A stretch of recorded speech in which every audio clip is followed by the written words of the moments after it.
Semunafik itu mereka masih sholat, biarpun sholatnya bolong. Makanya Abdullah bin Syaqiq mengatakan, Abdullah kata para sahabatnya, la nara a'malan tarakaha kufrun illa salat. Sahabat ini mengatakan kami itu maksudnya para sahabat dulu, kami, dan dalam ilmu hadis lafaz seperti ini kuat, kami tidak melihat ada satu amal dalam Islam tarakaha kufrun yang kalau ditinggalkan bisa jadi sebab kafir illa sholat, kecuali hanya sholat. Jadi amalan-amalan yang lain kalau dia tidak kerjakan itu masih dihukumi dosa. Orang nggak puasa Ramadan ya sudah dosa, orang nggak ini dosa, orang nggak ini dosa. Tapi jangan sampai orang tidak sholat, karena menurut sahabat yang tidak sholat itu hukumnya kafir. Itu yang menjadi perdebatan kalangan madhab antara Syafi'i, bukan madhab imamnya ya, antara Imam Syafi'i dan Imam Hambali. Maka akhirnya sebagian ulama ya membuat fatwa ada kuburan ketiga antara kuburan muslim sama kuburan kafir di tengah-tengah, yaitu kuburan orang yang tidak sholat tapi KTP-nya Islam. Nanti Allah yang memutuskan. Nah, insya Allah kalau bikin begitu di sini ribut.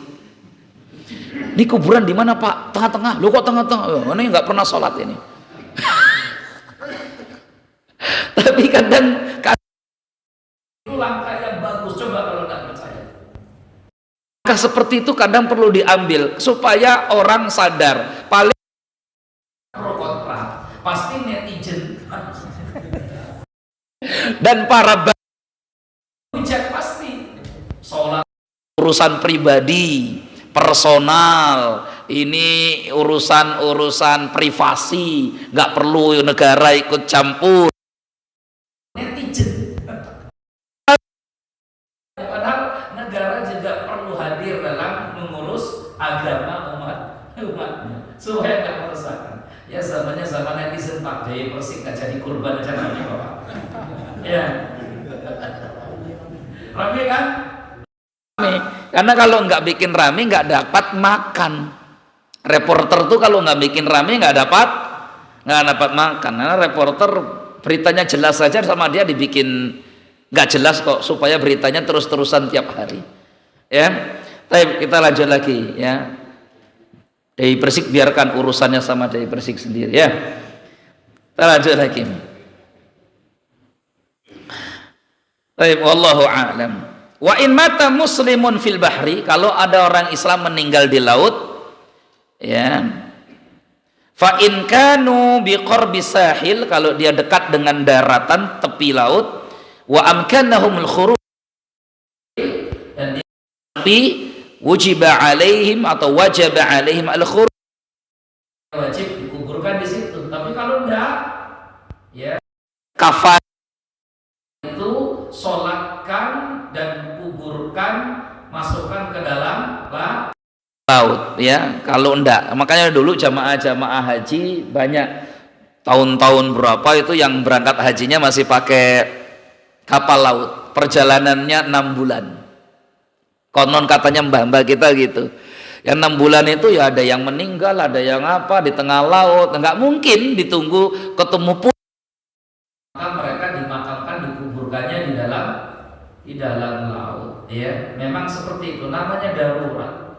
Ya, darurat. Tapi kalau memungkinkan untuk bisa menepi ke daratan, wajib dia menepi ke daratan. Karena kita ini berasal dari tanah dan kembalinya ke tanah, ya, berasal dari tanah kembalinya ke tanah. Allahu a'lam bishawab.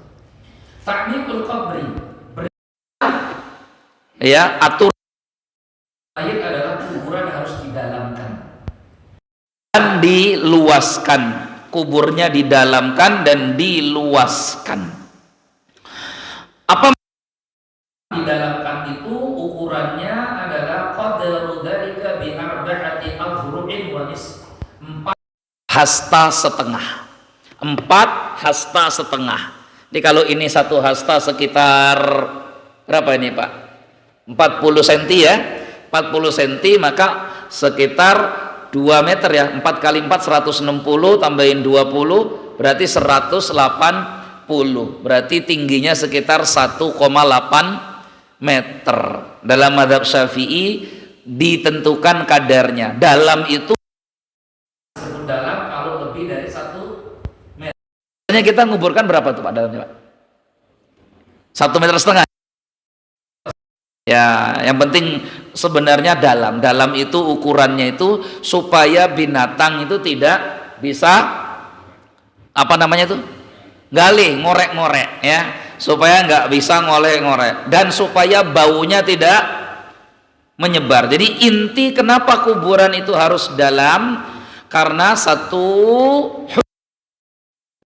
ini setelah meninggal mesti dijaga ya, maka kuburannya harus dalam supaya kalau ada apa-apa perubahan dari jasad si mayit itu bukan jadi aib untuknya ya. Yang kedua adalah menghindar dari siba, binatang buas. Nah kadang binatang buas itu serigala kah, anjing atau apa suka ngoker-ngoker, kalau tidak dalam maka bisa saja jasadnya terkoyak-koyak. Yang ketiga menghilangkan bau ya, karena manusia itu kalau sudah meninggal perubahannya sangat cepat, membusuknya sangat cepat. Kenapa manusia itu cepat busuk? Karena makan semuanya. Ketemu godong-godongan ya dilahap, ketemu rumput suket-suketan ya dipangan, ketemu biji-bijian disantap, daging juga. Pokoknya manusia itu omnivora, pemakan segalanya. Makan daging ya iya, rumput iya, makan daun iya, makan biji-bijian iya, makan beras nasi iya, makan api ya iya. Manusia pemakan api ya, itu. Ngerokok itu apa enggak makan api itu? Iya, makhluk pemakan api, namanya manusia. Apa? Makan api ngerokok. Yang ngerokok cuma manusia. Tiap hari. Ya, kalau satu harinya 1 bungkus setengah dan masing-masing panjangnya 15 cm, isi rokok itu 16 batang, 16 ya? 16. 12 batang. 12 batang kali 15 kali 10 1,5 meter, tambahin yang 12 30, berarti 1,8 meter. Satu hari orang makan api 1,8 meter ya, seminggu kalikan 30 hari ya, berarti insya Allah kalikan setahun, kalikan 10 tahun sudah berapa merokok? Sampai jaraknya itu antara Bandar Lampung dan Kalianda. Bandar Lampung sampai Kalianda itu orang makan api ya, berarti bapak-bapak banyak ya kalau dikumpulkan. Itu lahat, pakai lahat. Idealnya pakai lahat, tapi kalau tidak bisa pakai lahat pakai syak. Syak itu yang lubang di tengah-tengah. Kalau lahat itu ada di samping kanan, ini ada lubang. Ya ini misalkan saya ibaratkan ini dinding kuburan. Jorong ini namanya lahat. Harusnya idealnya itu jenazah dikuburkan di sini, di lubang ini. Ini kuburannya ditimpa tanah, mayatnya ada di sebelah sini. Idealnya begitu, itu namanya lahat. Cuma tidak semua tanah itu punya tekstur yang bagus sehingga bisa dibuat lahat. Tekstur tanah siapa sih namanya? Kalau tanah apa? Tekstur roti, kalau tekstur itu Pak, adonan roti. Oh tekstur juga ya. Nah itu ya. Nah jadi maka akhirnya dibuatlah syak. Sebenarnya awal mulanya syak itu untuk Yahudi Nasrani, karena Rasulullah mengatakan al-lahdu lana wasyaqu li ghairina. Liang lahat itu untuk kita kaum muslim, sementara liang syak itu untuk selain kita. Ini bukan berarti haram. Syak itu boleh kalau tidak bisa dibuat lahat. Jadi kalau nggak memungkinkan dibuat lahat, ya, menjorong di dinding kuburan untuk tempat mayit, maka dia boleh dibuat syak di tengah-tengah, lubangnya agak apa tuh namanya Pak? Agak masuk ke dalam. Yang biasanya Bapak sering lihat yang mana? Yang lahat atau yang syak? Sering yang lahat atau yang syak? Yang syak. Nah itu sebenarnya syak itu ajarannya Yahudi sama Nasrani, Kristen sebenarnya. Hah? Iya, lahat enggak. Nah, yang biasa dilihat di masyarakat biasanya yang syak atau yang lahat? Syak. Karena tidak semua tanah itu bisa dibuat lahat. Iya. Menjorong. Iya. Syak itu ada di tengah-tengah kuburan, lahat itu njorong ke sini. Tapi jarang, ada yang bisa dibuat begitu ada. Ya, sebenarnya lebih utama pakai lahat. Nah, lahat itu memang ajaran dari kita. Kalau tidak memungkinkan baru pakai syak. Tidak memungkinkan ya, pakai syak.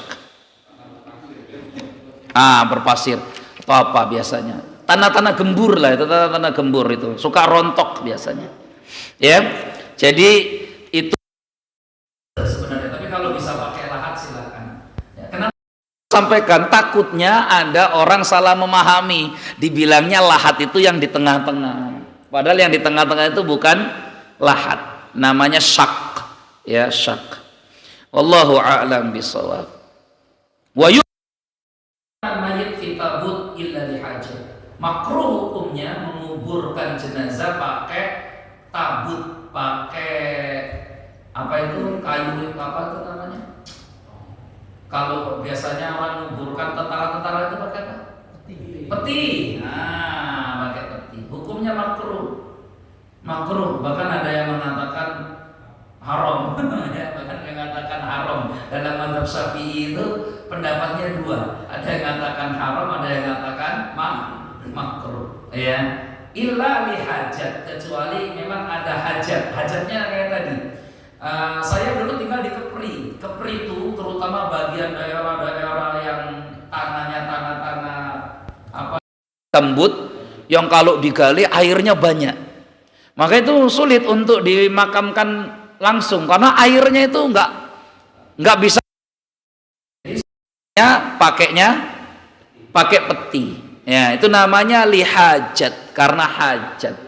Tapi kalau ndak ada hajat, kalau tidak ingin ambil yang pendapat haram. Ya, ada yang mengatakan haram, ada yang mengatakan makruh dalam mazhab Syafi'i. Beliau sendiri di sini mengambil pendapat yang makruh. Sehingga kalau nggak ada hajat ya ndak apa-apa. Makanya biasanya kalau pemakaman militer kan biasanya harus pakai peti. Ya pada rumahnya pakai peti. Ya itu sebenarnya tergantung keluarga ya, atau gimana saya tidak tahu. Kalau keluarganya tidak menghendaki ya mungkin juga bisa dapat toleransi ya. Karena memang secara hukum agama itu tidak boleh. Perkara apakah itu haram atau makruh itu menjadi perbedaan pendapat di kalangan para ulama, gitu ya.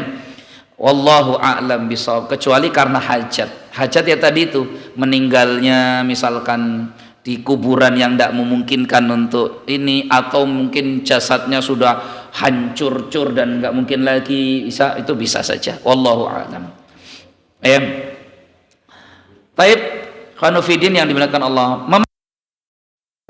Nah ini sunnah yang sulit banyak ditinggalkan, cara masukkan ke kuburan. Yustahabu an yuda'a ra'sul mayyit inda rijlil qabri. Sunnah hukumnya memasukkan kepala mayit mulai dari kaki kuburan. Jadi sebenarnya memasukkan jenazah ke kuburan itu dari arah kaki, bukan dari kanan dan kiri. Kalau kita ini kan kebanyakan masukkan jenazah dari sebelah kanan kiri. Kenapa? Lebih enak. Lebih enak. Kanan kiri itu maksudnya nih Pak, lebarnya kuburan. Ini misalkan ini kuburan ini lebar. Ini lebar ya? Panjang atau lebar nih namanya? Ini panjang, ini lebar. Banyaknya kita tuh masukkan dari panjangnya karena luas. Sebenarnya hadis itu dari kaki. Makanya riwayatnya begini nih, riwayatnya ya. Abdullah sahabat Nabi ini, Abdullah bin Yazid sahabi radhiyallahu anhu, adkhalal Haris al-qabra. Beliau memasukkan jenazah sahabat Haris ke kuburan. Min qibali rijlil qabri, dari kaki kuburan. Ini kaki kuburan nih. Ya, kaki kuburan. Kan mau menghadapkan ke kiblat kan, Pak? Ini kan jenazah. Ini ibaratnya kuburan, ini kuburan, ini kiblat. Ini jenazah mau dimasukkan menghadap ke arah kiblat, ya. Di sini kan kepalanya ini kan. Harusnya masuknya itu lewat kaki. Ini kaki. Tapi kita ini sering banyak lewat dari sini. Kamping, lebih enak, lebih enak. Maka Abu Yazid memasukkan jenazah sahabat Haris dari kaki. Waqala, setelah masuk jenazah ini dari kaki, Abdullah bin Yazid berkata, hadza minas sunnah. Ini adalah sunnah Rasulullah sallallahu alaihi wasallam. Hadis riwayat Abu Dawud. Ini hadis juga ada di kitab apa namanya? Bulughul Maram, ya, Imam Ibnu Hajar. Di kitab jenazah, hadza minas sunnah. Tapi ini bukan wajib ya, hukumnya apa? Sunnah. Anjurannya seperti itu kalau memungkinkan.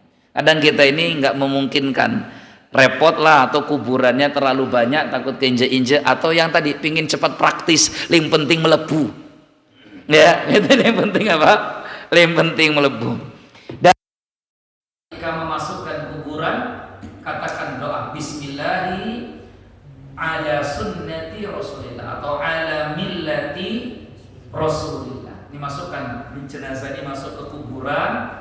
Orang yang hadir di sana katakan Bismillahi ala millati Rasulillah atau ala sunnati Rasulillah. Doanya begitu, Pak, ya. Jadi Bismillah ala sunnati Rasulillah atau ala millati Rasulillah. Dikuburkan. Sebelum ini kita selesaikan dulu kuburannya. Kuburkan dulu. Setelah dikuburkan semuanya, di sini ada anjuran, ya, dimasukkan, kuburkan semuanya, lepaskan tali, ya, tali kain kafannya. Hukumnya apa melepaskan tali kain kafan? Melepaskan tali kain kafan hukumnya apa? Hukumnya mubah, boleh. Dia bukan wajib, juga bukan sunnah, tapi hukumnya mubah. Imam Tirmidzi ketika ditanya apa hukum melepaskan kain kafan, Tirmidzi seorang ulama mazhab Syafi'i, beliau juga ahli hadis, ya, Imam Tirmidzi katakan bahwa ya saya suka ya melepaskan kain kafan. Semoga dengan dilepaskan kain kafan, dilepaskan ikatan kain kafan, semoga dengan dilepaskan itu memudahkan dia pula nanti ya menjalani semua fitnah di dalam kubur. Itu kata Imam At-Tirmidzi, ya, kata Imam Tirmidzi. Wallahu a'lam. Tapi ada juga ulama-ulama yang lain berpendapat tidak perlu dilepas. Jadi melepaskan ikatan pocong itu boleh, tidak wajib, juga tidak mau dilepas tidak apa-apa, dan dilepas juga tidak apa-apa, ya. Dan tidak perlu ada keyakinan nanti dia datang nyari orang yang ngubur karena nggak dilepaskan, gitu ya, dilepaskan. Nah, setelah dilepaskan, menurut mazhab Syafi'i di sini dikatakan, ya, menurut mazhab Syafi'i, wa yustahabbu an yusada ra'suhu labinatan aw hajaran an nahwihima. Maka dianjurkan ya kepalanya itu diwisadahi, dibantali. Ya, boleh pakai bata atau pakai batu, ya, dibantali. Maka biasanya kita ada kepalanya dipakai apa? Dibantali, ya. Wa yufdha bi khaddihi atau wa yufdi dihi ilal labinah, dan kemudian pipi kanannya khat, ya, pipi kanannya ditempelkan ke tanah atau bata tadi. Ini, ya, ditempelkan, ya, ila turab, ke tanah tadi. Jadi makanya dalam mazhab Syafi'i setelah jenazah itu dikuburkan, dimiringkan ke kanan, maka pipinya dibuka, ditempelkan, bukan mulutnya ya, kata kanan mulutnya diciumkan ke kanan, pipi yang kanannya tempelkan kanan begini ya.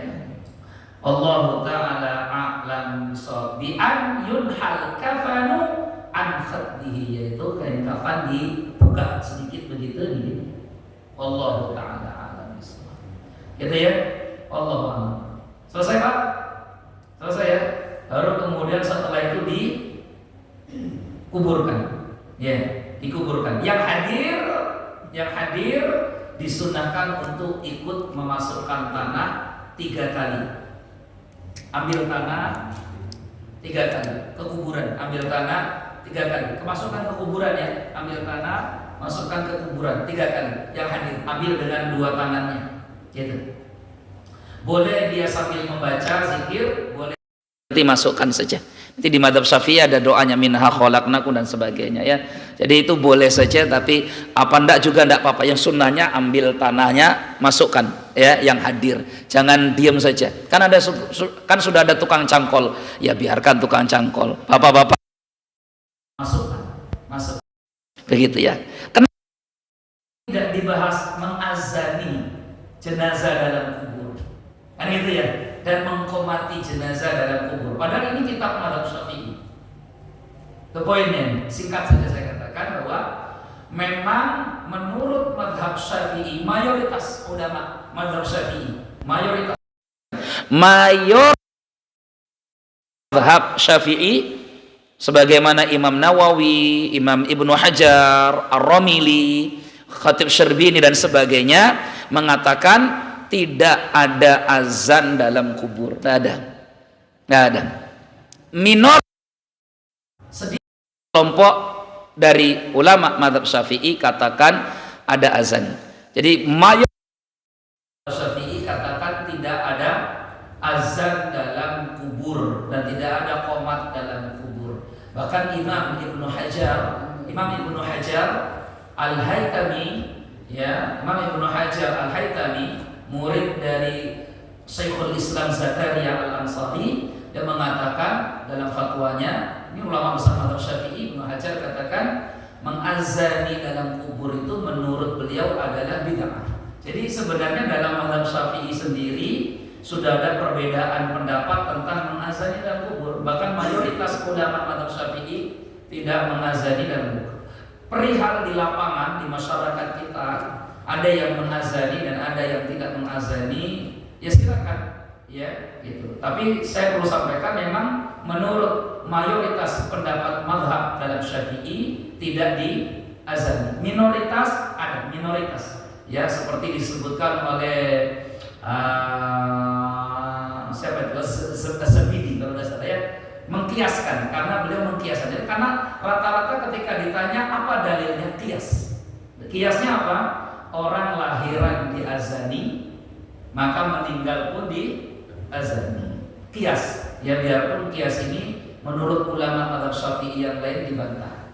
Jadi walhasil memang ada perbedaan pendapat. Saya sendiri ikut pendapat yang tidak mengazani dan tidak mengqamati, karena itu mayoritas ulama mazhab Syafi'i. Adanya perbuatan itu di tengah masyarakat tidak kemudian itu menjadi dalil bahwa itu kuat, karena masyarakat kita ya banyak yang hanya ikut saja. Kalau kita mau jujur kembali melihat kembali kepada kitab-kitab mazhab Syafi'i, maka kita akan temukan apa yang saya sampaikan tadi, bahwa ternyata dalam mazhab Syafi'i pun pendapat yang paling kuat, maka di kitab Mu'tamad, karena Mu'tamad ini hanya mengambil pendapat yang paling kuat, tidak dimasukkan hal itu ya. Sehingga kenapa saya perlu sampaikan ini, supaya kita ini bisa juga lapang dada dan legowo melihat kalau ada yang beda di masyarakat. Jadi jangan pula kemudian ada anggapan, oh itu orang menguburkan kok enggak diazani, kayak menguburkan kucing saja, kayak menguburkan kambing. Justru ini anggapan orang yang enggak tahu, jahil. Kenapa jahil? Kalau dia mau jujur kembali melihat kitab-kitab mazhab Syafi'i, maka kita akan temukan bahwa tidak ada perbuatan ini. sebenarnya ya gitu. Jadi sudah nggak perlu kita komentar, cukup saja ternyata memang dalam mazhab Syafi'i ada perbedaan ini, bahkan sebenarnya mayoritas tidak membolehkan azan dalam ya, wallahu a'lam bissawab. Begitu ya Pak ya. Kita cukupkan sampai di sini karena sudah isya.